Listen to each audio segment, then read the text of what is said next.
Tarde a todos, que a doce e serena paz do nosso Mestre Jesus possa envolver nesse momento os nossos corações nas suas vibrações de amor e que nós possamos, Senhor, ter uma tarde bem proveitosa de estudos e que possamos, Senhor, refletir bastante sobre esse roteiro de luz que é o teu Evangelho de amor. Que assim seja, Senhor Jesus, graças a Deus. Bom, meus amigos queridos da nossa Casa do Caminho, meus amigos e minhas amigas, a gente está se dirigindo a todos da nossa querida Casa do Caminho. Estamos aqui mais uma vez com o estudo do nosso Evangelho segundo o Espiritismo. E hoje nós vamos estudar o capítulo 24, que tem como título Não coloqueis a candeia debaixo do alqueire. E nós vamos estudar do item 11 ao 19. Até o final, nós vamos encerrar hoje esse capítulo. Então, meus amigos, vamos começar bem por para a gente começar a refletir. Todas as vezes que eu estudo Evangelho, eu convido vocês e me convido, porque o estudo do Evangelho é reflexão pura.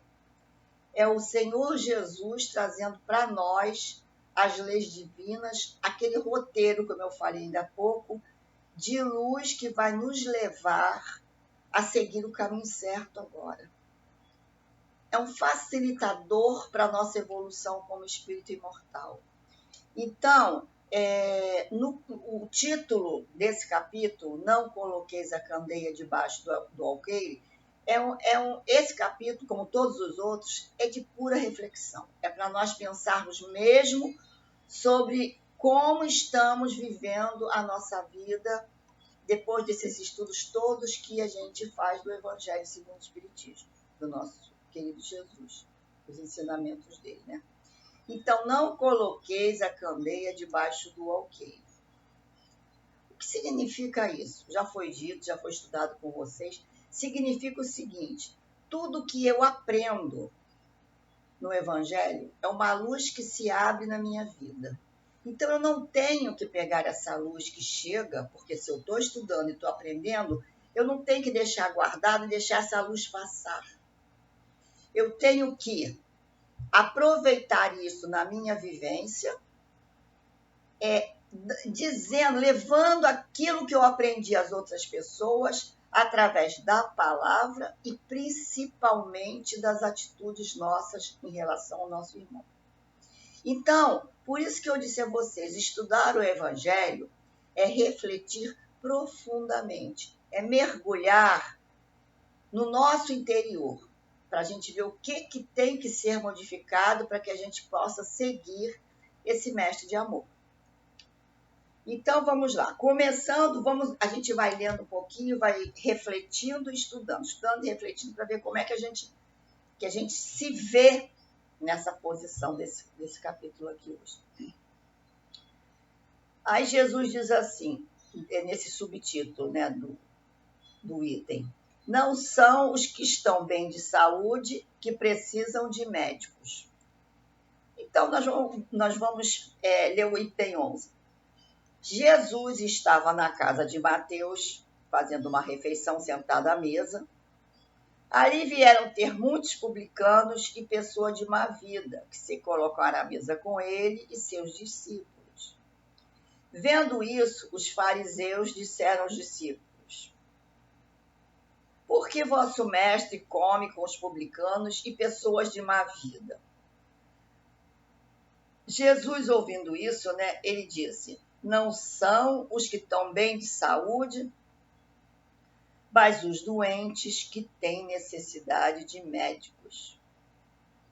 Então, Jesus, nesse momento, ele se dirigia especialmente aos pobres e aos deserdados, porque são eles que têm mais necessidade de consolação. Aos cegos e doces de boa fé, porque eles pedem para ver, e não aos orgulhosos que acreditam possuir toda a luz e não ter necessidade de ver nada. Aí é que eu digo para vocês, começa a nossa reflexão desse capítulo aqui, nesse momento aqui desse item. Os fariseus, que eram os que entendiam das leis divinas, que se diziam entendidos e tal, era tudo aparência. Então, é como se eles já soubessem de tudo, estavam ali cercando Jesus só para ver o que ele trazia e o que poderiam fazer para criticá-lo e botar por terra abaixo aquilo que ele dizia. Então, Jesus sempre falava com todos, através de quê? De parábolas. Aí, porque os discípulos dele sempre estavam dizendo assim, Senhor, mestre, por que o senhor sempre fala por parábolas? Ele disse, porque as pessoas não têm condições de entender ainda o que eu trago. Vocês têm. Vocês lembram que os discípulos foram escolhidos a dedo por ele, pessoas simples, mas que eram pessoas que tinham uma condição moral de segui-lo, de seguir com aquilo que ele estava trazendo. Então, ele foi escolhendo devagar ele batia o olho e ele via, né? Porque aquela mediunidade dele, ele via tudo. Jesus era um médium de Deus. Então, ele fala assim para os discípulos. Então, nesse momento, o que ele vem trazendo aqui? Por que ele diz que não são os sadios que precisam de médicos? Para um bom entendedor, logicamente que os outros que estavam do lado dele que estavam precisando. Porque os fariseus eram aqueles que se diziam os entendidos. Só que os entendidos, que Jesus dizia que eles eram hipócritas, porque eram uma coisa por dentro e outra coisa por fora. Eles estudavam e sabiam das leis, mas eles não agiam como deveriam, pelas leis que eles diziam conhecer de Deus. E aí que eu estou dizendo que a gente começa com nossa reflexão agora pelo seguinte, seremos nós, os modernos fariseus?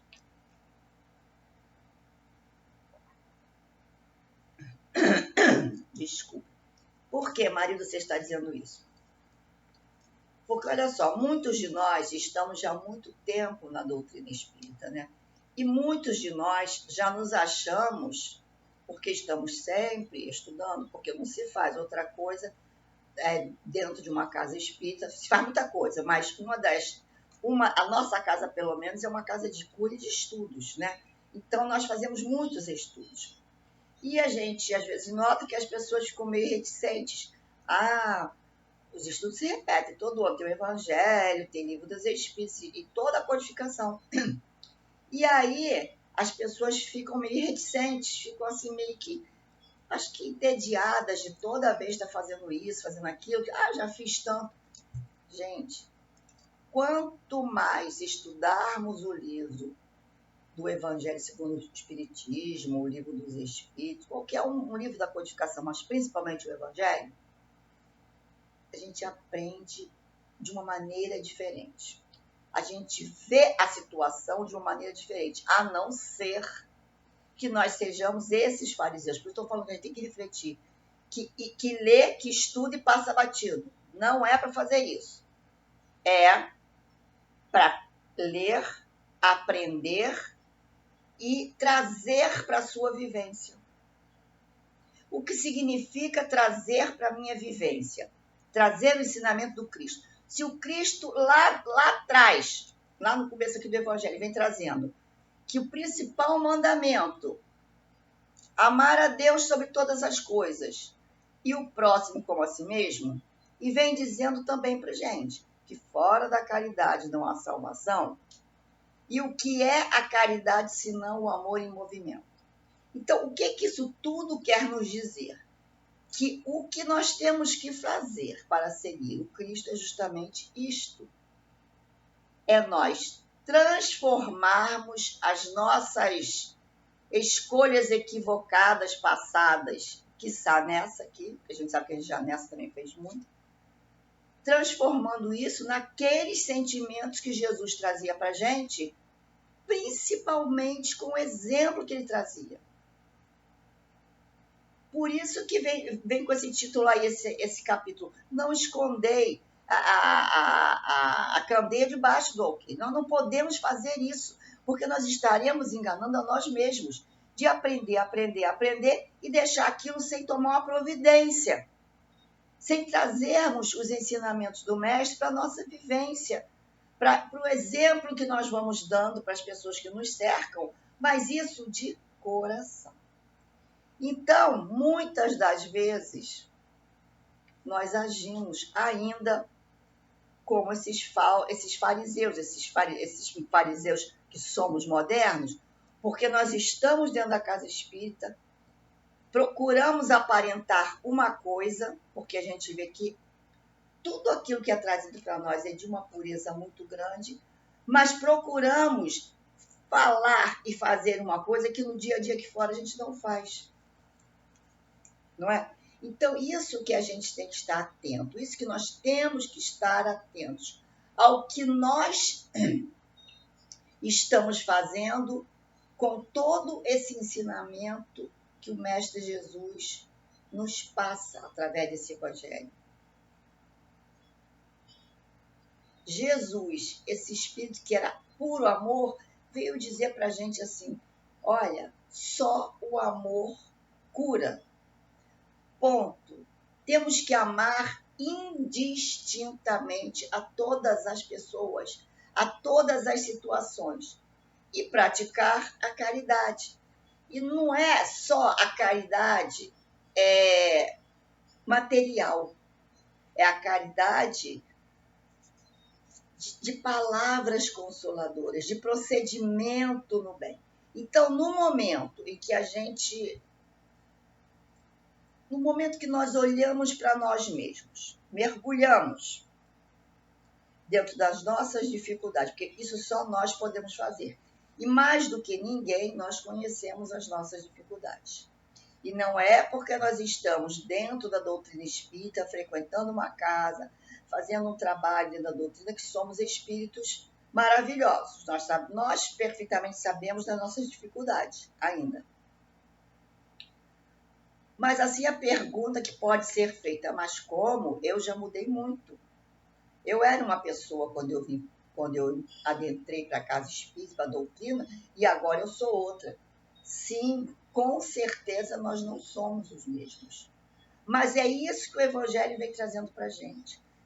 Temos que estar, orar e vigiar, temos que estar atentos o tempo inteiro. Por quê?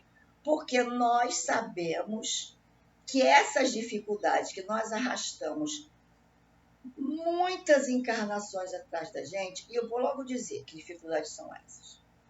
Aquele tal, a pior de todas, que é o egoísmo. O egoísmo é aquela dificuldade que nós temos que atravanca o nosso progresso como espírito, o que mais atravanca, porque ele nos fixa aqui na matéria, não deixando a gente olhar para nada em redor em questão de amor. Se duvidarmos, o egoísmo nos leva a não amar, às vezes, nem os filhos como deveríamos. E olha que o amor que mais se assemelha com o amor verdadeiro é aquele amor de pai e mãe em relação ao filho. Se assemelha. Mas a gente já tem aquela condição de dizer assim, o filho faz alguma coisa errada, o filho cresce, enquanto é pequeno a gente tem condições de controlando, mas cresce, toma um rumo dele. Às vezes tem pais que têm tantos dissabores com os filhos. E olha só, aí é que nós vamos ver onde está a condição desse espírito pai e mãe para saber controlar e contornar e dar amor a esse filho desvirtuado do caminho certo. Jesus não fazia nada, ele não tinha nenhuma preferência. Toda e qualquer pessoa, por mais errado que tivesse, se o procurasse com o coração interessado em ouvi-lo,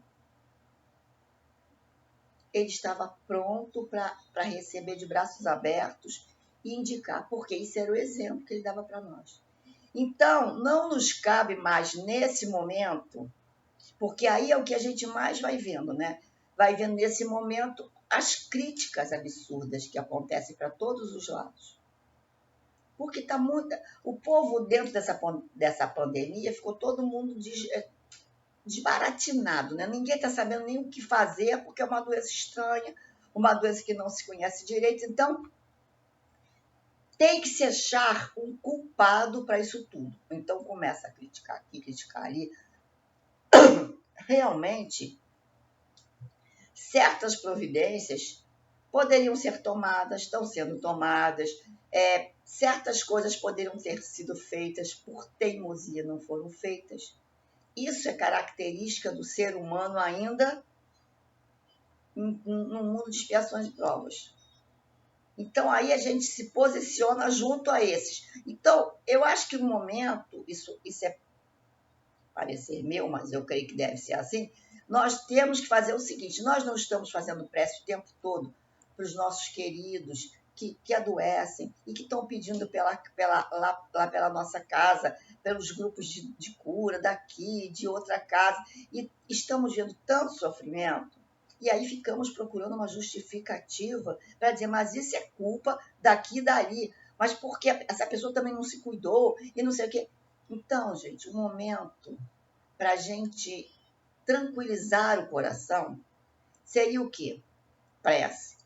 Prece em geral por todos, pelos que nós achamos que está certo, pelos que nós achamos que está errado, pelos que nós achamos que não se cuidaram, e principalmente pelos que a gente ama e que estão lá, às vezes, no leito do hospital do sofrimento. Então, a prece é o remédio do momento, para que a gente possa entender, através dos ensinamentos do Evangelho, que nós temos que ter olhos de ver e ouvidos de ouvir. Já chegou o momento. É o que Jesus dizia lá atrás. Falava com as pessoas por parábolas, trazendo as historinhas bem simples, e olha só as histórias bem simples pelas quais nós estamos passando e sendo postos à prova. Não estamos atentos, não estamos observando que estamos deixando a espiritualidade equivocada se aproximar, porque essa pandemia aí tem muita coisa disso no meio ambiente, aqui na matéria do povo, né? Então, nós estamos entrando nessa sintonia de tristeza, de crítica, disso, daquilo outro, que não vai nos levar a nós nem a ninguém a nada. E aí a gente pega o Evangelho para estudar, a gente vê isso aqui. Não são os que estão bem de saúde que precisam de médicos. Com certeza, Jesus está o tempo todo enviando seus emissários para que eles nos alertem através dos nossos guias, nossos protetores, aqueles nossos amigos espirituais, para que a gente fique atento a esse momento. Temos que nos cuidar? Sim. Temos que seguir o que a ciência está falando? Sim. A doença é uma doença séria, grave. Mas temos também que, principalmente, ter muita fé. Porque se estamos passando por isso, aí é o que nós já estudamos também no Evangelho. Deus é Pai e não castiga os seus filhos. Se isso foi permitido que acontecesse, com certeza, foi imprevidências nossas, porque não nos cuidamos. Eu não sei o que foi feito, que a gente não sabe ainda, mas apareceu uma pandemia, que não é a primeira, talvez não seja a última, com certeza, que dá uma sacudida no planeta, porque a situação agora é do planeta, a gente só fala em pandemia porque é a coisa que mais nos incomoda no momento, a gente só fala em pandemia, mas temos que estar atentos a isso. Imprevidência das criaturas encarnadas aqui. Umas mais, outras menos, mas estamos ainda fazendo escolhas erradas. Eu estou falando com toda a humanidade. E aí, quando a gente faz a prece, faz o culto e pede por toda a humanidade, porque agora é o momento de você pedir por toda a humanidade, agora e sempre, a gente começa a raciocinar sobre isso, refletir. Meu Deus, como é que eu vou fazer? Como é que nós vamos sair desta? Vamos sair machucados, vamos sair tristes, vamos sair, sei lá, reflexivos e muito, porque nós vamos aprender coisa pra caramba com essa pandemia, o que não aprendeu, vamos aprender agora, mas vamos sair, temos certeza. Então, meus amigos, é momento de reflexão. Sempre eu falo isso para vocês quando eu estou estudando evangelho, porque eu falo para mim. Eu só faço refletir e vejo o que aquilo está trazendo para dentro do meu ser como espírito imortal. Vamos seguindo, porque daqui a pouco acaba e nós não fomos nem a nada. Nós vamos para o item 13 agora, que vem falando sobre... Não, mas esse item aqui que nós acabamos de ler, vem falando também sobre a questão da mediunidade, né? Então, eu, quando cheguei na casa espírita, eu cheguei totalmente desconectada por questão de mediunidade. Então, nós temos que ver o que fazemos com a nossa mediunidade, que é como eu falei ainda há pouco, para que a gente não se associe ainda aos espíritos equivocados, porque nós já somos equivocados. Se a gente ficar dando asas a isso, estaremos nos associando a eles e aquilo vai crescendo no nosso ser, no nosso íntimo, né? Vamos agora lá para a coragem da fé. Todo aquele que me confessar e me reconhecer diante dos homens, eu também o reconhecerei e confessarei diante do meu Pai que está nos céus. Isso é a palavra de Jesus, né? E todo aquele que me renegar diante dos homens, eu mesmo também o renegarei diante do meu Pai que está nos céus. Se alguém se envergonhar de mim e de minhas palavras, o Filho do Homem também se envergonhará dele, quando vier na sua glória e na de seu Pai e de seus anjos.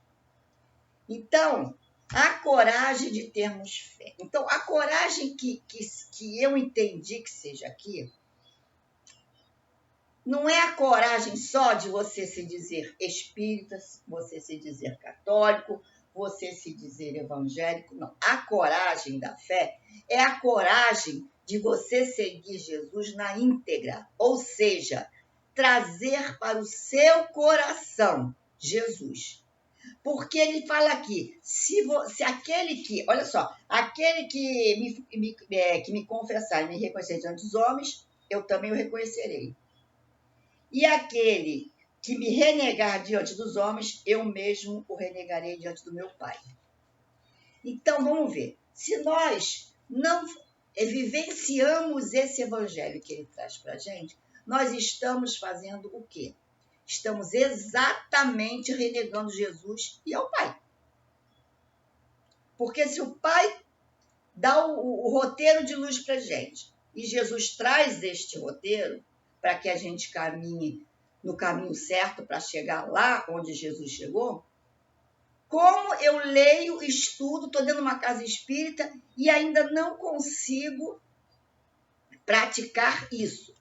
Ah, você pode me dizer, eu pratico, pratica. Mas você já modificou o teu interior? Ou você pratica exteriormente, no sentido de para que o povo veja, na minha vida material, ou eu estou já fazendo do fundo do meu coração, aquilo não está mais me incomodando, porque eu não sou assim. Eu já posso dirigir o meu carro e eu não extrapolar no trânsito. Parece até que a pessoa, quando está dirigindo um carro, fica possuído, sei lá do quê, porque aí começa aquele negócio. Não é porque eu estou numa situação em que pisem nos meus calos, ou seja, me contrariem, que aí, pimba, eu já imediatamente já não sou mais aquela pessoa que digo que estou seguindo Cristo, que já me modifiquei. Porque eu, naquele momento, eu já estou botando as minhas garrinhas de fora e mostrando que eu sou ainda um ser muito imperfeito. Apesar de ter anos e anos que eu estudo o Evangelho, sou convidada para estudá-lo e muitas das vezes eu não quero, porque eu fico com preguiça, porque eu já fiz o Evangelho não sei quantas vezes na Casa do Caminho.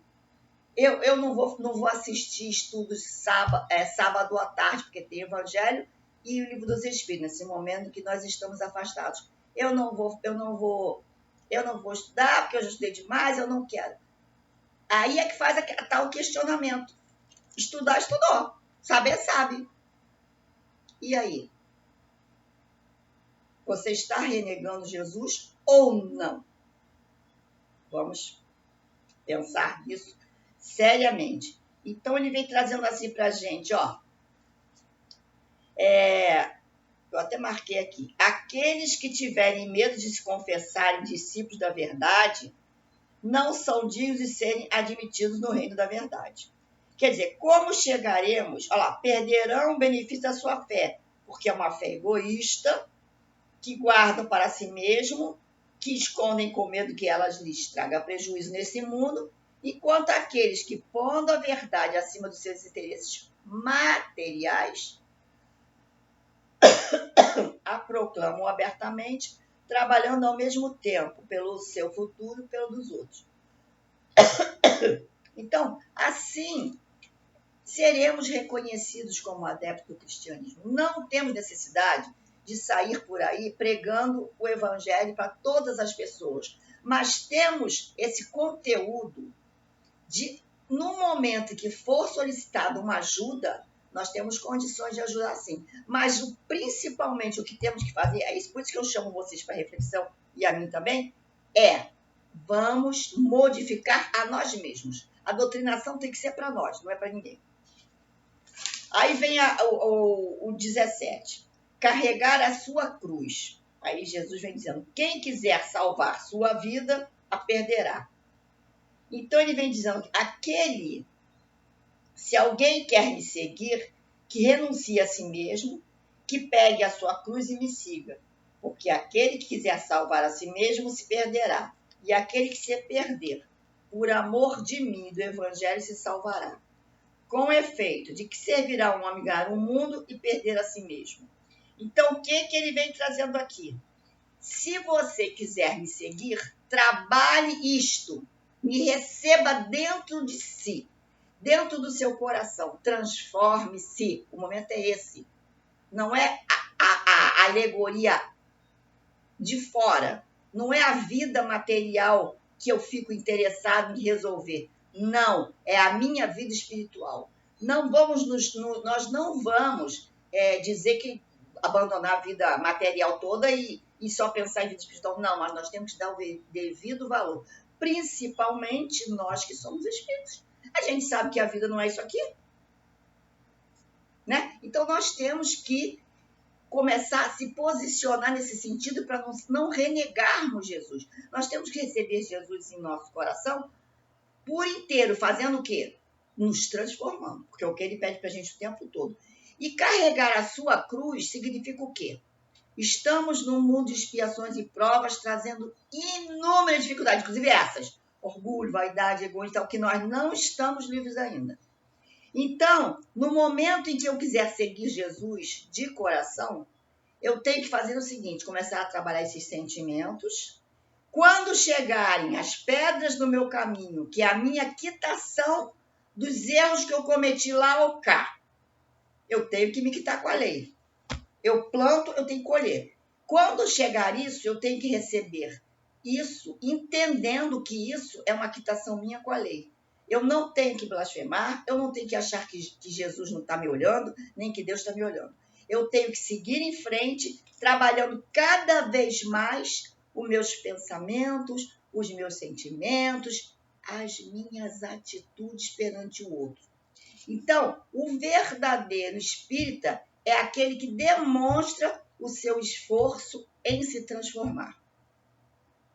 Isso a gente já leu no Evangelho aqui, já aprendeu, sempre escuta isso. Então, se estamos nessa disposição que estamos, porque no momento que a gente entra, não importa os anos que estejamos na doutrina, quando nós procuramos o Cristo lá dentro da doutrina, nós queríamos um esclarecimento maior, porque não tem esclarecimento melhor do que a doutrina espírita para nos mostrar tudo. Então, nesse momento, nós temos que dizer assim, Jesus, eu estou aqui para te seguir. Agora, para te seguir, eu sei o que eu tenho que fazer.